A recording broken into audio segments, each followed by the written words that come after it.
Hello friends. आज मैं parenting पे कुछ बात करूँगी।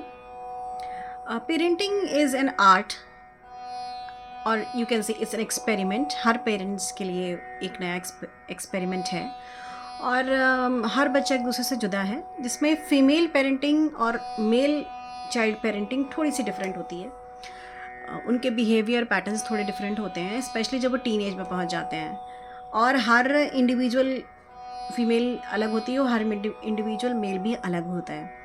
तो मेरा पहलू यहाँ पर ये है कि जो टीन एज बॉयज़ होते हैं, उनके लिए ऑफ कोर्स फीमेल्स के लिए मेल्स से अट्रैक्ट होती है, दैट इज़ फादर। और मेल चाइल्ड जो होता है वो फीमेल एक मदर से ज़्यादा अट्रैक्ट और attach, you can say attraction ही है, वो अटैच रहता है, उनका बॉन्ड स्ट्रांग होता है। वो बचपन से ब्रॉटअप उनका ऐसा होता है, हर चीज़ में मम्मा, हर चीज़ में मम्मा। आपने हर चीज़ देखी, उनके कपड़े से लेके उनकी हर चीज़, आगे से आगे उनका बैग से लेके उनके टिफ़िन से लेके उनको स्कूल छोड़ना लेना, मतलब जो जितने पेरेंट्स करते हैं, उनको पढ़ाना, टेस्ट को तैयार कराना, अब तुम खेलो, अब तुम पढ़ो, नहीं पढ़ोगे तो यो, मतलब हम हर जगह उनको वॉच करते हैं। और वो इसके साथ वो बड़े होते हैं, इस हैबिट के साथ वो बड़े होते हैं कि टॉवल भी हमारी कोई और रखेगा, शूज़ भी कोई और रखेगा, ये भी कोई रखेगा। तो हम बचपन से ये सिखाने की कोशिश करते हैं कि जूते अपनी जगह पे रखो, सॉक्स उतार के यहाँ डालो, चीज़ें हम कोशिश करते हैं। बट ऐसा होता है कि जब जो बिग मेल चाइल्ड होता है वो जब बर्बाद आता है तो हम छोटे बच्चे को ज़्यादा दिन तक वो चीज़ें सिखा नहीं पाते हैं। फिर वो सीख तो जाते हैं, लेकिन वो एक दिन सडनली ऐसा होता है तो क्या हुआ, मतलब या अनसुनी कर दी। ये पेरेंटिंग का एक्सपेरिमेंट देखा है। तो मेल चाइल्ड जो होता है, एक स्टेज और एक एज आ जाती है जहाँ पर वो सुन के नहीं सुन रहे मदर की, एंड फादर इज साइलेंट। तो जैसे बच्चे जो होते हैं वो सोशल मीडिया आजकल बहुत ज़्यादा है, तो बच्चे वैसे भी कहीं कहीं वो इंटरेस्ट रहते हैं गेम्स में, ये और अदर एक्टिविटीज़ में ज़्यादा उनको इंटरेस्ट रहता है। आप नहीं देंगे तो प्रॉब्लम है, आप देंगे तो भी प्रॉब्लम है। तो you have to keep a check देने के बाद, क्योंकि अगर आप नहीं देंगे तो उनको बाहर से अवेयरनेस हो रही है और बच्चों से अवेयरनेस हो रही है और सराउंडिंग से अवेयरनेस हो रही है, तो मम्मा इज़ नॉट गिविंग मी, हमें डिप्राइव किया जा रहा है। और जब हम दे देते हैं तो वो एक्स्ट्रा ना हो जाए, इसका हमको चेक रखना पड़ता है। तो मदर के ऊपर ना थोड़ा एक्स्ट्रा बर्डन आ गया है। और मदर की स्टेज ये आती है जिनके बॉयज़ होते हैं कि भाई आप हर वक्त चिल्लाती क्यों हो, क्योंकि आपको सुनाई नहीं देता। जब इंसान सामने वाला सुन के अनसुनी करता है तो एक बार बोलेंगे, अब दो बोलेंगे, 3 बार बोलेंगे, 4 बार बोलेंगे, 2-3 बार खुद कर देंगे, फिर वो रोज़ रूटीन होने लगेगा। तो आप क्या करोगे, आप चिल्लाओगे, शाउट ना, कि अब मैं ये करूँगी, मैं खाना नहीं दूँगी, मतलब ये थोड़ा बहुत चलता है। यहाँ पर क्या होता है कि जैसे एक कुछ मेजर चीज़ें होती हैं जिसमें माँ मना कर रही है कि मदर इज़ टेलिंग कि वो अपने बच्चे का बिहेवियर बहुत अच्छे से समझती है। कोई बच्चा ऐसा होता है जिसको आप डायरेक्टली मुंह पे डिनाई करो तो वो रीज़न पूछता है क्यों, और जब तक वो रीज़न खोज नहीं लेगा, और फिर जब रीज़न आप उसको सही बता दोगे, आप इधर उधर की बात करते रहोगे अगर आप सही रीज़न बता दोगे तो फिर वो आपके लिए नई कमेंट निकाल लेगा कि हमारे साथ ये किया जाता है। और इसमें क्या होता है, इसके बीच में जो फादर आते हैं, फादर क्या करते हैं, या तो वो साइलेंट रहेंगे, फादर क्या करते हैं, मतलब दे विल गिव, जो जिस चीज़ के लिए हम मना कर रहे हैं वो उसको प्रोवाइड कर देंगे। यहाँ पर मेल्स बहुत गलती करते हैं, वो ये दिखाने की कोशिश करते हैं हम तुम्हारी माँ से अच्छे हैं तुम्हारे लिए, पॉलिटिक्स अगेन, और हमारे करीब ज़्यादा बच्चा है। या चलिए ये भी नहीं सोचा, तो ये सोचा कि ये मुझसे बहुत अटैच है, ये मुझसे बहुत प्रेम करता है, या मुझे उससे बहुत इमोशंस है, क्योंकि आप उनके साथ कभी कभी डील करते हो, हम 24 आवर्स डील करते हैं तो हमें हमारा मोह कुछ इतना डेप्थ में है कि आप समझ नहीं सकते। बट फादर सोचता है ये तो सारा दिन चिल्लाती रहती है, इनको फ़र्क नहीं पड़ता, इम्यून हो चुकी है बच्चों से, तो वो अपना ज़्यादा अटैचमेंट शो करते हैं और वो उनको वो प्रोवाइड कर देते हैं जिस चीज़ के लिए हम उनको मना कर रहे होते हैं। तो यहाँ पर मेल्स जो हैं, जो घर के बड़े मेल्स हैं, फादर्स हैं, उनको ये समझने की ज़रूरत है कि पेरेंटिंग जो होती है एक आर्ट, एक एक्सपेरिमेंट है उस मदर के लिए भी। तो वो मतलब टाइम टू टाइम वो डिस्कस नहीं, मैं तो थिंक करती हूँ, डिस्कस भी आप किससे करोगे, ये ज़रूर डिस्कस करती हूँ कि दिस हैपनिंग टू एवरीवन, मतलब हर बच्चे के साथ ऐसा हो रहा है इस एज में, कि सिर्फ मेरे बच्चे के साथ आ रहा है, and how you are tackling those things, ये ज़रूर मैं पता करती हूँ।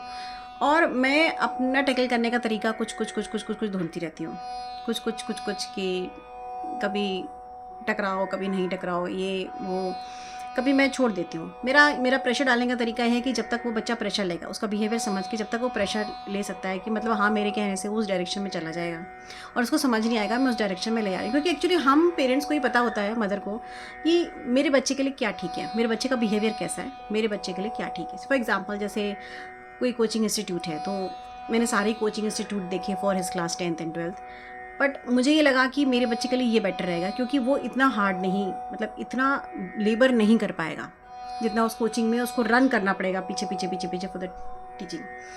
तो मैंने उस हिसाब से उसके लिए चूज़ करा। तो पेरेंट्स हमेशा अपने बच्चों के लिए बेस्ट चूज़ करते हैं, और शायद मेरे बेटे को ये लगा कि मैं फीस दे के चूज़ कर रही हूँ। तो अगर वो गलत सोच रहा है और गलत मुझे कमेंट कर रहा है, करता रहे, मैंने बहुत बार एक्सप्लेन करा पर उसको समझना नहीं है।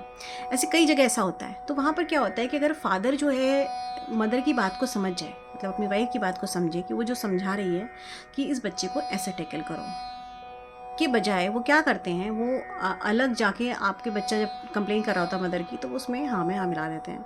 तो उसमें क्या होता है, उसको दो चीज़ें मिल जाती हैं। उसको एक तो ये मिल जाती है कि मतलब मेरा जो व्यू है मदर के लिए वो रॉन्ग है।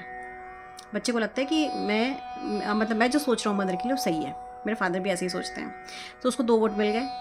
उस समय बच्चे को समझ नहीं होती, दिस इज़ माई पेरेंटिंग, उसको समझ नहीं होती। तो यहाँ पर मेल्स के लिए मैं कहना चाहती हूँ कि मेल्स आप प्लीज़ ब्लाइंडली अपनी वाइफ को ट्रस्ट करिए, क्योंकि बेटों के मामलों में, क्योंकि अगर आपको बना बनाया बेटा चाहिए तो उससे बेटर कोई नहीं होगी। और बीच में ये तब समझिए कि वो जो कह रही है उसको सुनना चाहिए कि आप अपनी पेरेंटिंग में ये भी ऐड करो, आपको ऐसा करना चाहिए। तो मेल्स को हमेशा लगता है कि बीवी आके मुझे डायरेक्ट करेगी या वाइफ आके मुझे डायरेक्ट करेगी, who is she to direct me, क्या मुझे आता नहीं कि मैं अपने बच्चे को कैसे कंट्रोल करूँ या कैसे हैंडल करूँ। तो हमेशा उनकी ईगो बीच में आती है। तो अपनी ईगो को बीच में रख के ये समझने की कोशिश करें कि जो फीमेल होती है, जो मदर होती है, वो अपने बच्चे का बिहेवियर ज़्यादा अच्छे से जानती है। कोई बच्चा जो होता है वो ज़्यादा इंक्लूड नहीं करता चीज़ों में, मम्मी ने कह दिया हाँ ओके, आगे हमें समझना ज़रूरत नहीं है, हम अपनी दूसरी चीज़ों में इन्वॉल्व हो जाएं। कोई बच्चा होता है उसमें घुस जाता है कि भाई मैं ये करना चाहता था, मुझे क्यों मना किया जा रहा है, कहीं पैसा तो रीज़न नहीं, कहीं ये तो रीज़न नहीं, कहीं वो तो रीज़न नहीं, कहीं दूसरे बच्चे से मुझे कंपेयर तो नहीं किया जा रहा, कहीं मुझे डाउन तो नहीं रखा जा रहा, या मुझे कोई चीज़ देना नहीं चाहते। तो उसके पास बहुत सारी चीज़ें होती हैं जो बच्चे इस एज में आपसे डिस्कस भी नहीं करते, स्पेशली बॉयज़।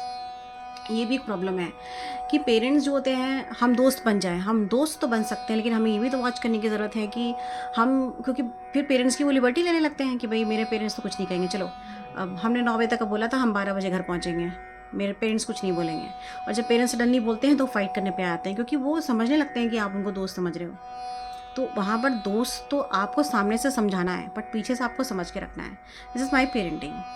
और इट्स रियली टफ कि अपने टीन एज बच्चे को इस एज से निकाल के आप 18-20 साल का करीब करके तब आप खड़ा करो, जहाँ वो उसकी जो ये हार्मोनल चेंजेस हो रहे हैं वहाँ से वो निकल जाए और वो चीज़ों को सामने जो है वैसा समझना शुरू कर दे। क्योंकि जब उसके हार्मोन्स चेंज हो रहे होते हैं तो जैसा वो सामने हो रहा होता है वैसा उसको समझ नहीं आता, कितना भी आप समझाएं, क्योंकि इट्स लाइक एनर्जेटिक एंड उनका अपना पॉइंट ऑफ व्यू होता ही है खैर। और लेकिन वो पॉइंट ऑफ व्यू बना तो रहे होते हैं, बट कितना, एंड दे थिंक कि they are on the top of the world. Parents को कुछ नहीं आ रहा, ये जनरेशन पीछे चली गई। तो ये भी पेरेंटिंग का एक पहलू है। तो यहाँ पर मेल्स को प्लीज़ फीमेल्स की बात समझने की ज़रूरत है कि चाहे गर्ल चाइल्ड हो चाहे बॉय चाइल्ड हो, कि आप मदर से अच्छा पॉइंट ऑफ व्यू बच्चे का बिहेवियर नहीं समझ सकते और कैसे इसको हैंडल करना है फ्रॉम द फादर साइड, ये भी वही बताएगी आपको। आप नहीं कर सकते क्योंकि आप इतना टाइम उसके साथ नहीं स्पेंड करते हैं। क्योंकि सडनली जैसे आपका बच्चा जन्म लेता है, उसके बाद कभी भी जब वॉक करना शुरू करता है आप देख भी नहीं पाते हो कब वॉक कर लिया, कब उसने ये कर लिया, कब उसने पहला शब्द बोला। उसी तरह से ये चेंजेस भी आते हैं सडन, जो सिर्फ माँ जो रोज़ उनके क्लोज होती है वो देख पाती कि हाँ आज मेरे बच्चे ने ऐसी बात क्यों कही, इसका मतलब उसके दिमाग में तुरंत थिंकिंग है कि क्या क्या सोच रहा होगा, या आज ये किस चीज़ से गुजरा है, या किन फ्रेंड्स के साथ बैठा है। ये सब माँ सोचती है। फादर को ये बाद में या माँ के थ्रू पता चलता है, बहुत लेट एज में पता चलता है। तो एक्चुअली पेरेंटिंग जो है वो मदर से ज़्यादा अटैच है, आई फील सो। तो यहाँ पर मेल्स को समझने की ज़रूरत है कि एक पुराना प्रोवर्ब है कि if you want to give a gift to your child, love their mother and trust their mother. Bye friends.